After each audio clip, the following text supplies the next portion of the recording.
At the heart of Europe, a region in change, a country that took a long time to unify, people who only started regarding themselves as German as the centuries progressed. Who are they? Where did they come from?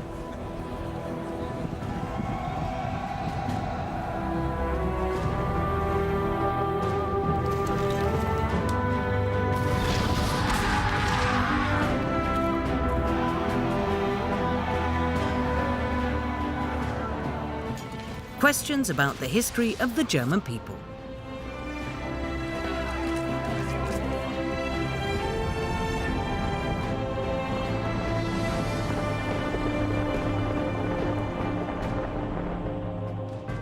There is no mention of the Germans in the 10th century. The tribes of the Bavarians, Saxons, Swabians and Franks are connected mainly by their language. A common external enemy strengthens their cohesion. One who wants to seize the moment and rule as king over the German territories and as emperor over Christian Europe, Otto I.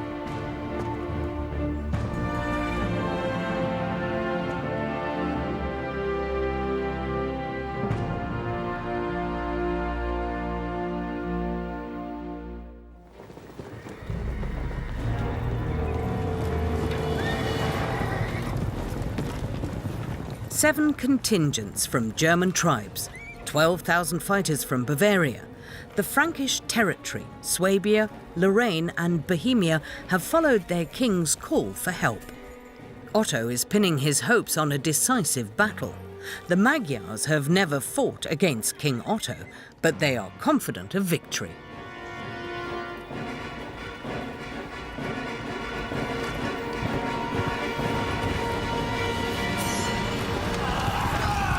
Their reputation precedes them as it has before. Year after year, more than 50 times already, the dreaded horsemen from the steppes have swept into the empire on plundering raids. They burned down castles, towns and churches and caused a bloodbath among the populace. Nobody was spared. The words of a chronicler. That's why the Magyars were called enemies of mankind and of Christianity. Let them come. Have courage. God will protect us. Everything is at stake for King Otto, his crown and his vision of becoming an emperor as powerful as Charlemagne. The German tribes are united as they fight a common enemy. It's a life and death situation.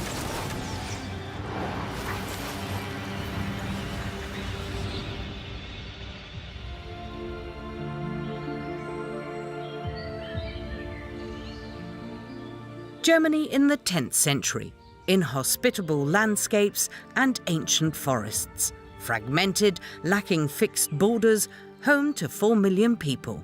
At this point in time, its future is still uncertain.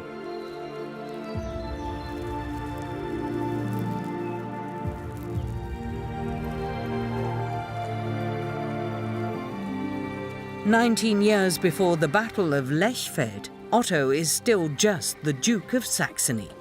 He's on his way to Aachen with his 6-year-old son, Liudolf, who's due to succeed him one day. Almost all of his subjects are peasants, most of them serfs, living on the breadline.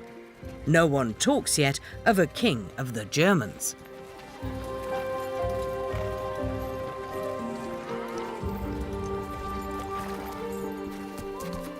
The Kingdom of Germany is a land of dukes and tribes. Open up, we've almost made it.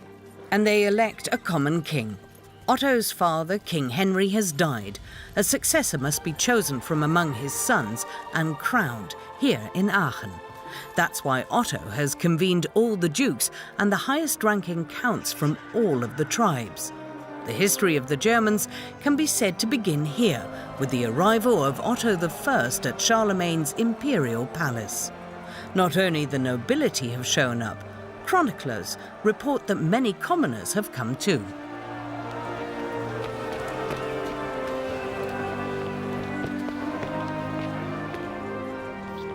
Archbishop Hildebert of Mainz greets Otto. Otto wants to be crowned Henry's successor in the palace chapel. The mortal remains of Charlemagne are buried here.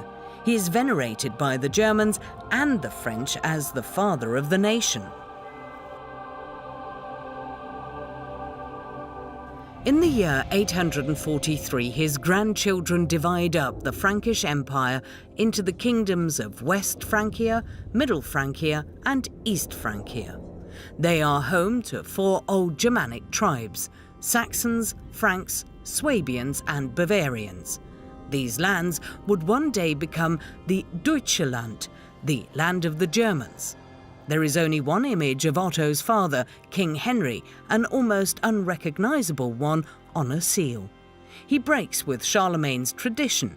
In order to secure authority, he doesn't divide up the realm among his sons. Just one of them is to be king, Otto. It's the first step towards a kingdom of the Germans.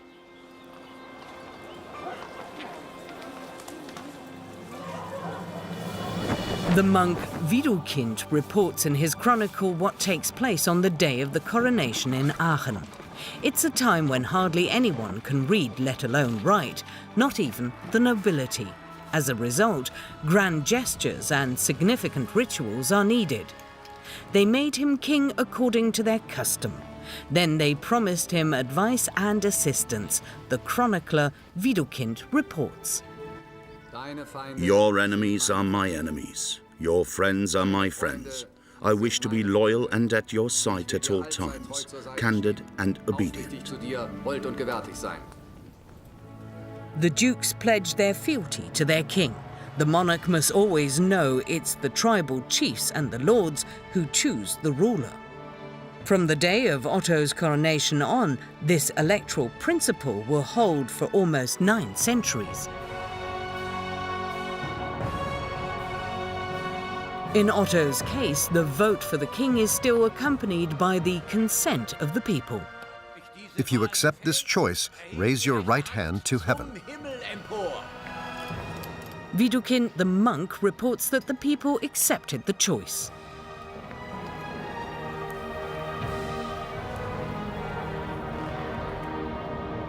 Otto I is crowned king here, in the octagon of Aachen Cathedral, where the throne of Charlemagne still stands. A further 30 German rulers will follow in Otto's footsteps. The anointment by Archbishop Hildebert makes Otto the representative of God on earth, in line with the custom of the time. May your head never be without the oil of mercy. The bishop places the diadem on his head and proclaims him king and the successor of Charlemagne. May you be crowned now and in the future with eternal reward. The German kingdom was to be based on the divine will, the appointment by the lords and the legacy of history. He was now the king of all the German-speaking tribes. But would that be enough for him? What's he planning? That's the throne of an emperor, not a king. When Otto also sat on Charlemagne's throne, it was seen as outrageous hubris, as if he wanted to demonstrate a claim to be emperor of all of Western Christendom.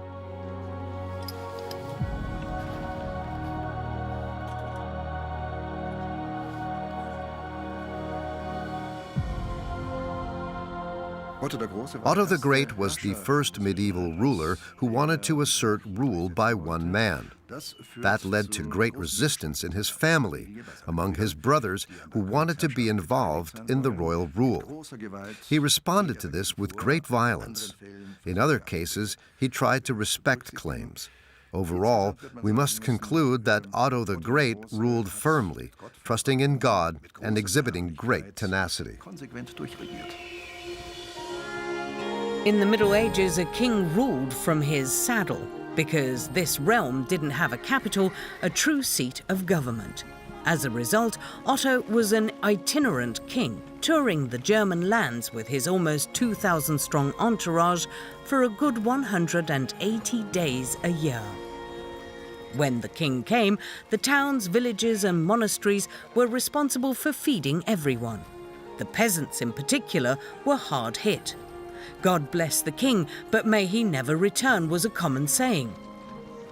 Otto's first trip after his coronation in Aachen took him to the Collegiate Church in Quedlinburg. After years of hard work, restorers have revealed murals in the crypt that had been almost totally covered up.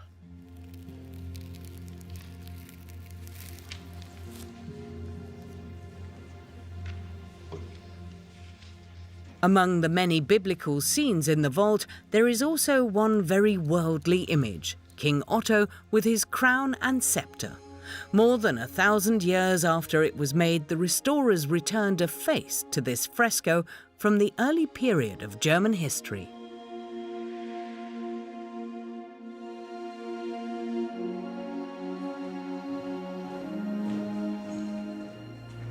The elaborately restored Collegiate Church in Quedlinburg is now a World Heritage Site.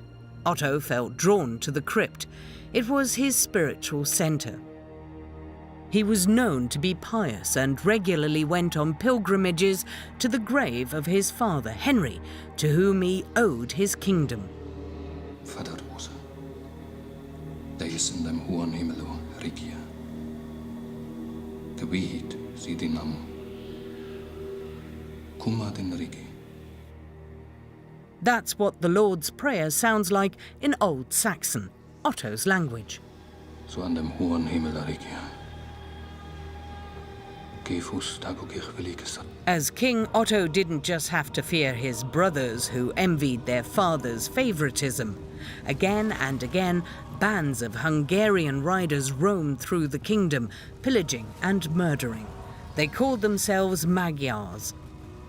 Otto now had a duty to protect his realm.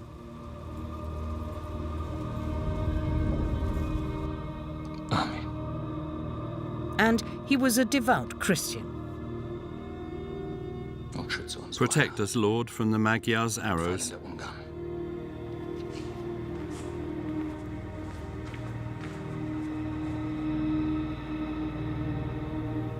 Otto's father had built fortifications as a defense against the Hungarian riders, the Saxon palace in Werla, for example.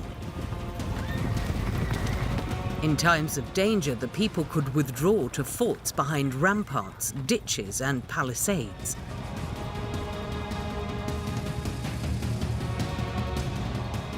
The king gave the peasants land and weapons. He also had grain stored so that his subjects could withstand longer sieges.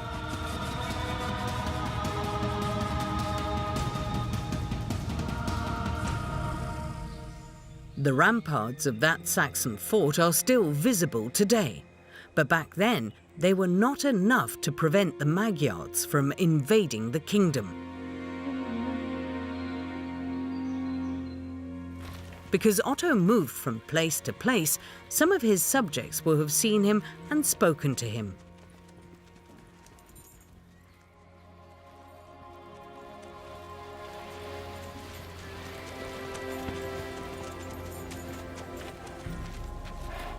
Wanna bist du? Woher bist du? Ansgar, van der Werla Burgikomo. Vader Iuva Heinrich, frian mi verlet, dat Biverie land wieder Ungara. Wat da bibrenges? Meroth han gewan mugi. Barno fi fodian mot. Willy Withan Degan min? Ibo kuning thi kropit gang in Gottes Namen. Ja.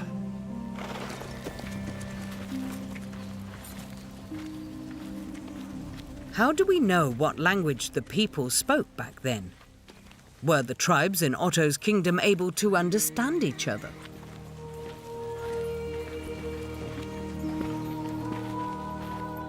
The monastic library of St. Gallen in Switzerland contains many treasures from the early Middle Ages. Manuscripts provide insight into how the Germans communicated back then.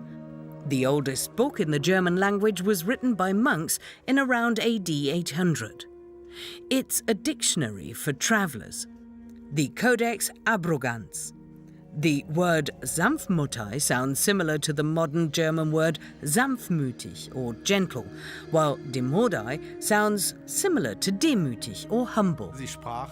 They spoke one language and they understood each other, even though they had strong dialects, as we'd say today, Bavarian, Franconian, Saxon, Alemannic. Sometimes communication was difficult, but what we call Old High German today is somewhat artificial. It's not one language that people actually spoke. Otto the Great caused a stir in Bavaria with his Saxon dialect. There's concrete testimony to that. The Magdeburg rider is believed to be a likeness of Otto. The ambitious king's enemies included not only some of his brothers, but some dukes too. He could only secure his power, he knew, if he expanded his own ancestral lands. The most powerful German-speaking tribe, the Saxons, lived here on the Elbe around the year 1000. Otto I transformed the insignificant fishing village and market of Magadoburg into the royal city of Magdeburg. He had it surrounded by a wall, had churches built, a royal palace and a cathedral. Magdeburg remained one of Germany's most magnificent cities until its destruction in the 30 Years' War.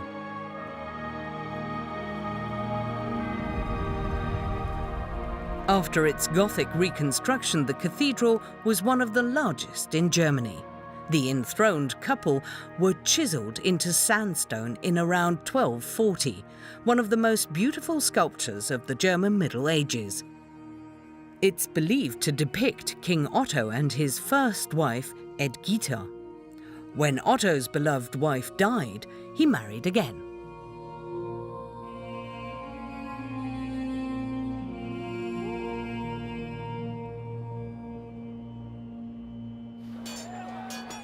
He chose Adelaide of Burgundy, the widow of the Italian king. Otto has a young son with her, Henry. His son from his first marriage, Liudolf, was long since grown up. He was already there at the coronation in Aachen. Up until now, he was regarded as the rightful successor to his father's throne.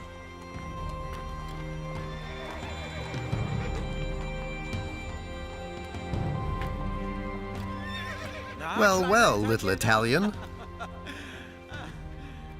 Stop it at once, Liudolf. Otto, tell him to stop. Show respect for the future king. Did you say king? Yes.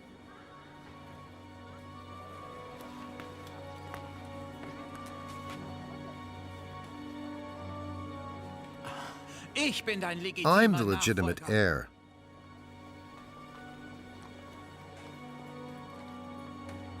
Are you going to break all oaths for her?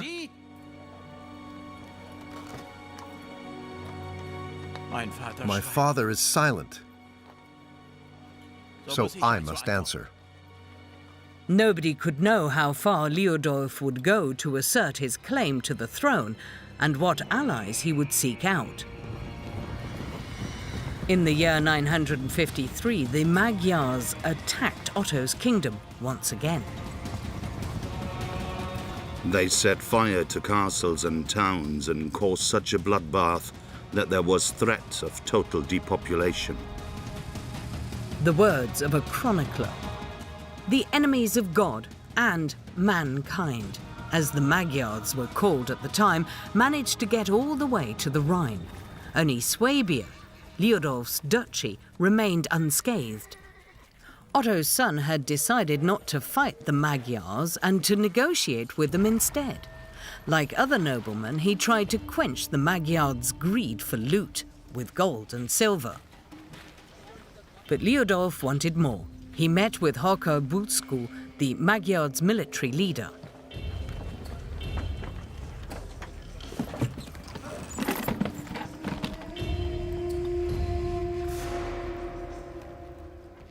Tell him I know of even greater spoils for you. Liudolf didn't just want to buy himself out with the Magyars. They were to undermine his father's power and help him assert his claim to the throne. Are you really King Otto's son? Yes, his firstborn. But he wants to take the crown from me. My companion will lead you to the Rhine. You'll find more treasure there than one man can carry. Help yourself to my father's riches. Liudolf's pact with the Magyars became known. He was not just risking his father's rule, but also opening up the land to the Magyars. What then happened in Rostal in Middle Franconia may be exactly how the Lay of Hildebrand portrays the father-son conflict. The warriors examined their gear, prepared their armor, and buckled their swords. Two men of the same blood, father and son.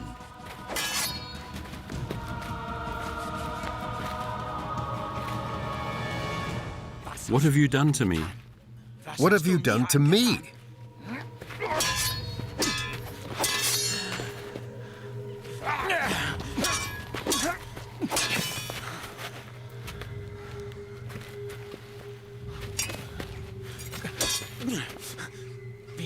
How much more disloyalty will you show me? Aren't you my flesh and blood?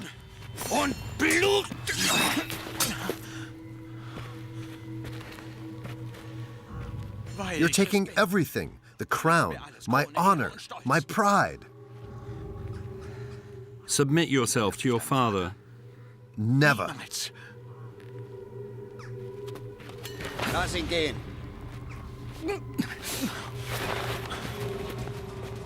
Liudolf is able to flee from Rostal.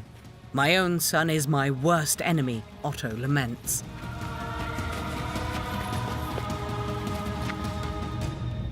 Liudolf finds a place of refuge in Regensburg on the river Danube. Otto besieges the episcopal city for 6 weeks. A famine ensues. The gates are opened. That same night, Regensburg almost burns down to the ground. But Liudolf manages to flee again. Will he continue to fight against his father? Will he seek help from the Magyars again?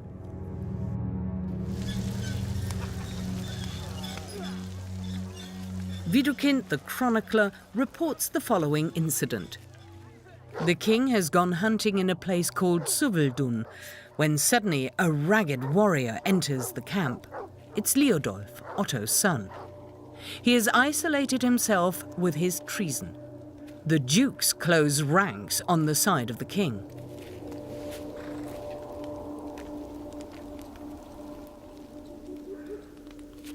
Stand, my son.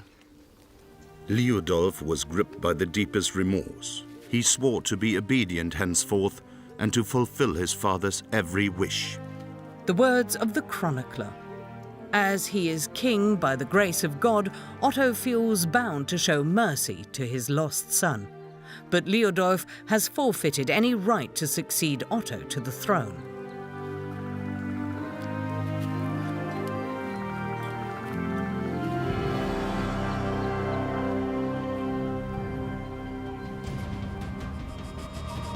Now Otto confronts the external enemy. They must drive out the Magyars with united forces. The king calls the warriors from all the tribes across the realm to come to Lechfeld, near Augsburg. The town is under siege by the Magyars and refuses to surrender.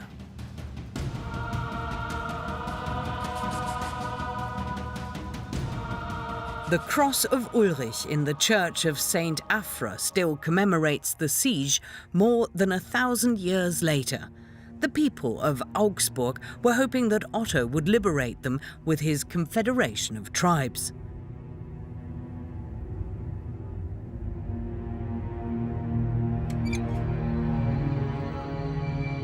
Defense against the heathens was organized by Bishop Ulrich. He rode against the Magyars, knowing he might die, it is said.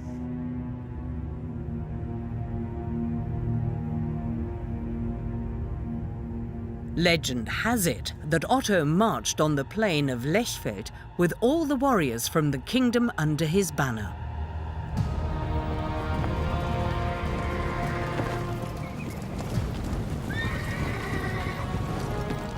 The contingents came from Bavaria, Swabia, Bohemia, Franconia, and Lorraine.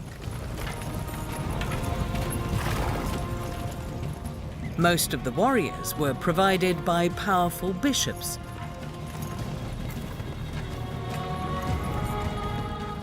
Under the banner of St. Michael, Otto managed to assemble an army that was truly enormous by the standards of the time, 12,000 men. It was to be a decisive battle.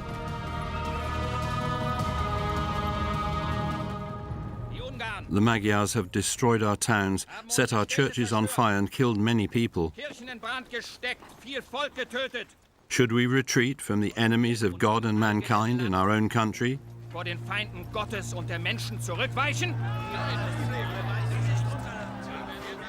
Men, we must show firm courage in the face of these heathens and their audacity. The Saxon monk Widukind was the only one to report Otto's speech on the Lechfeld plain. His account was clearly intended to portray a heroic image of the king for posterity. Now let us speak with our swords instead of our tongues.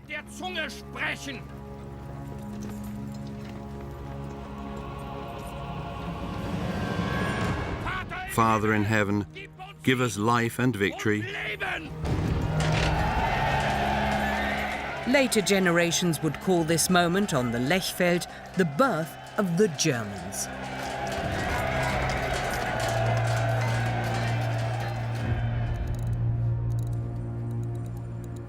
The lance King Otto carried at the Battle of Lechfeld is part of the imperial regalia that are now kept in Vienna. Comparative investigations show it to date back to the time of Charlemagne, when this type of lance was common. But it has gone down in history as the Holy Lance. In the time of Otto the Great, the Holy Lance was seen as a symbol of authority. Its owner was seen as the true bearer of kingship. The Holy Lance held this special power because it was seen as a relic with which a special part of Christ's passion had survived. Legend has it that a Roman soldier stabbed the crucified Christ in the side with this lance. As a result, Otto and his warriors believed it to be holy. This classification as a relic gave it an aura of a weapon that would bring victory, that would bolster Otto the Great and his troops in battle. If you had it, you were invincible.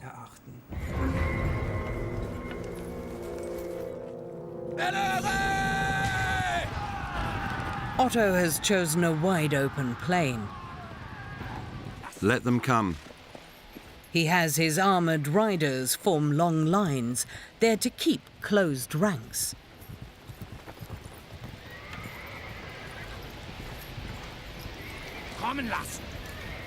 Let them come. Have courage. God protects us. The Holy Lance was to sanctify this battle. Otto's warriors believed the Magyars to be heathens. Their archers are formidable. They can kill from afar. The agile horsemen avoid close-up combat.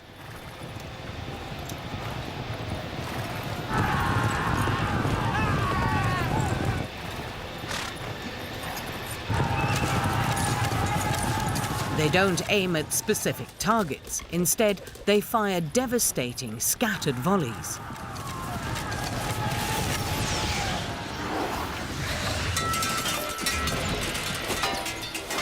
But this time Otto's army is better equipped. The many arrows bounce off their shields and the chainmail also provides protection. His ranks stand firm, much to the Magyars' surprise. That's what Otto has been banking on. Men, onwards.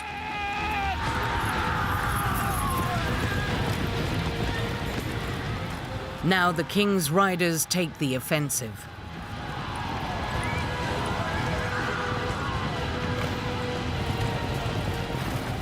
The braver men among the enemies resisted in the beginning.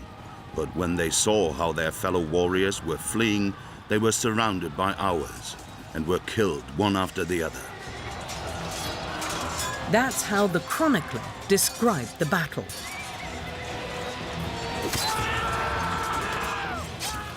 The Magyars were not equipped for one-on-one combat. They only had light weapons and nothing with which to combat the lances and long swords of their opponents.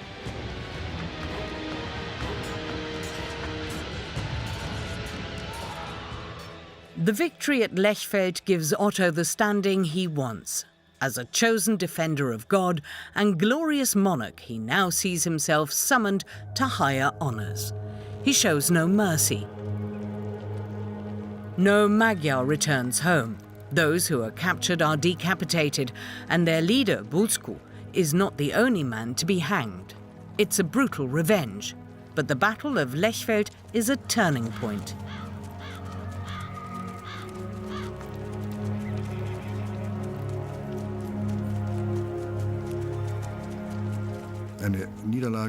If Otto the Great had been defeated, it probably would have meant that they would have had to start paying tribute to the Magyars. Maybe Otto would have fallen. All this would have meant that the kingdom would have been organized as individual tribes again. But victory at Lechfeld gave Otto the Great an uncontested position. He's recognized across Western Europe. You can definitely say that this was an important part of creating an identity in East Francia, which then later led to the German Empire.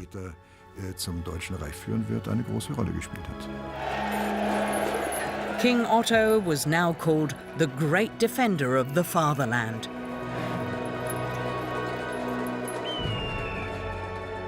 The joint victory at Lechfeld brought the German tribes closer together.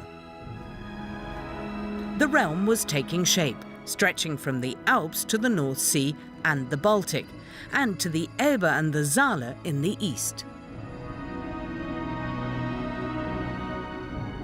But Otto had even greater ambitions. He wanted to follow in the tradition of the Roman emperors, like Charlemagne. To become emperor, he had to go to Italy.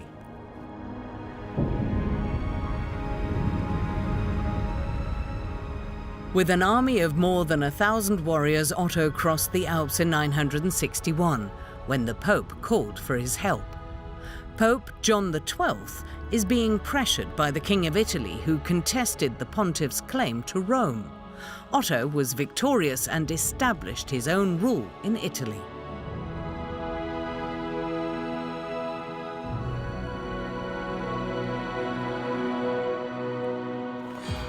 He went to Rome on the roads of the former Caesars. Otto the Great was 50 years old by now, a ripe old age. He entered the capital of the ancient Roman Empire as king. He wanted to return home as emperor. The Romans weren't impressed. "Now you, eternal Rome, have been taken by the Saxon king," the saying went.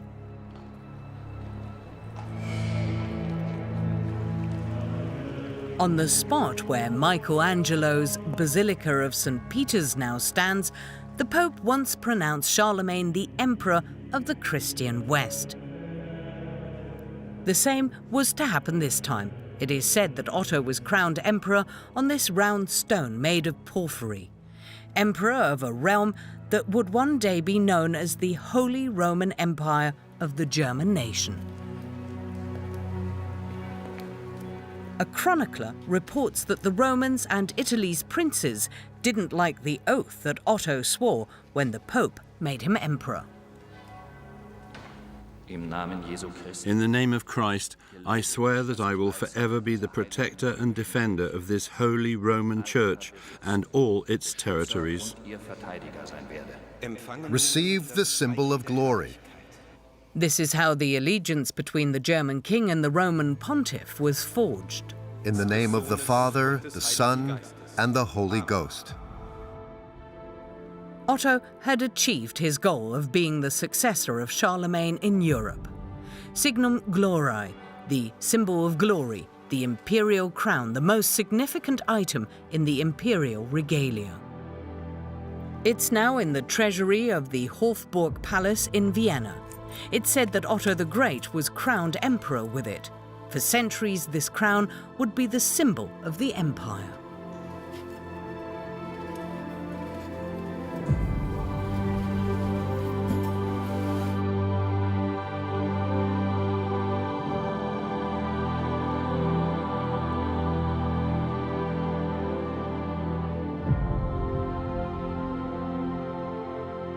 King David and King Solomon are Otto's role models. Everything he does is done in the name of the Lord. Per me reges regnant. Through me, kings reign. This crown and the imperial honor gave the emperor primacy over all the other kings in Europe. More honor, but not greater power. All the Holy Roman emperors wore this crown until 1806.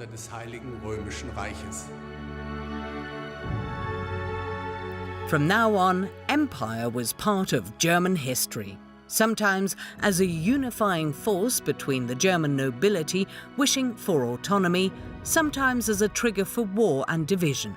But the notion of empire united the Germans across borders and religion. After the end of the Holy Roman Empire of the German nation in the early 19th century, the mythical notion of empire was revived in 1871 in the Second Empire of the Kaisers. Hitler's Third Reich tried to appropriate the regalia for itself, but in the end, Germany faced the mockery of the victorious Allies. The ruler from the Saxon nobility was now King of the Germans, King of Italy, and Holy Roman Emperor. He was called the darling of the world and the head of the whole globe.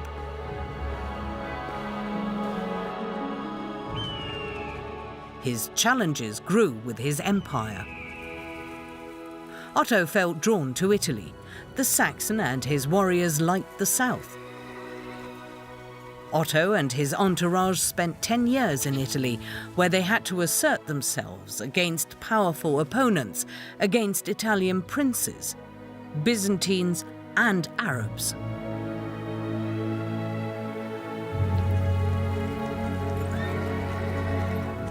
The long absence from the land of his birth was seen as the king's sin. It was said that his kingdom had been orphaned. That's the price he paid for a European empire that was also contested by the Byzantine Empire in the southeast. Since Otto cannot defeat Byzantium, he seeks to create peace through marriage.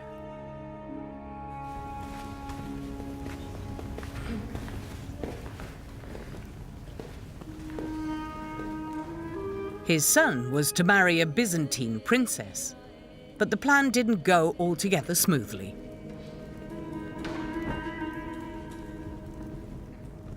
You were promised the Emperor's daughter. Instead, they want to foist a distant relative on us. She is not born in the purple? That is fraud. Do you like her? She isn't worthy of me. Send the bastard back. The emperor wanted to find a conciliatory solution and made a decision for his son.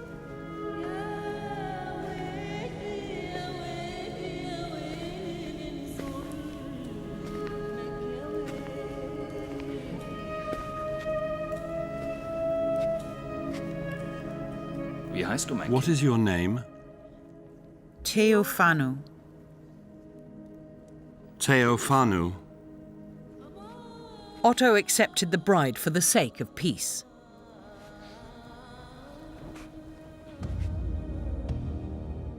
One of the most beautiful marriage certificates of the Middle Ages attests to the union between two worlds that now recognized each other.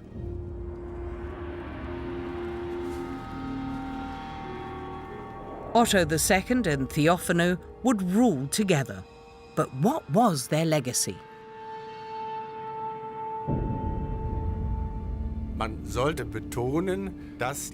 We should emphasize that the period of Otto the Great's reign contained several milestones on the way towards a German history. The Battle of Lechfeld and the Empire, and with that, Otto the Great did enough for Germany's history.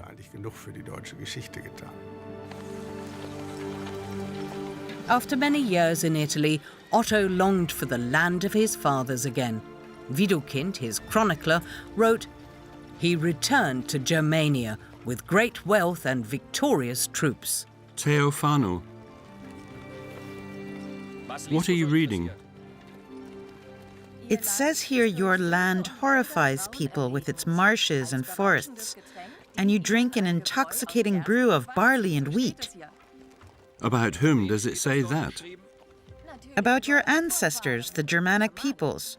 Why do Romans call you Teutons? Because they fear us like the Teutons who once invaded Italy, and now their emperor is a Saxon. They also dismissively call you Teutsche. Oh, those stuck-up Romans, they only like Latin. They despise the languages of the Germanic peoples. They went to Rome with Otto the Great as Saxons, Swabes, Franks and Bavarians. They returned home with the imperial crown and the name the Italians gave them. They would soon become accustomed to the name and eventually use it themselves. Deutsche, Germans.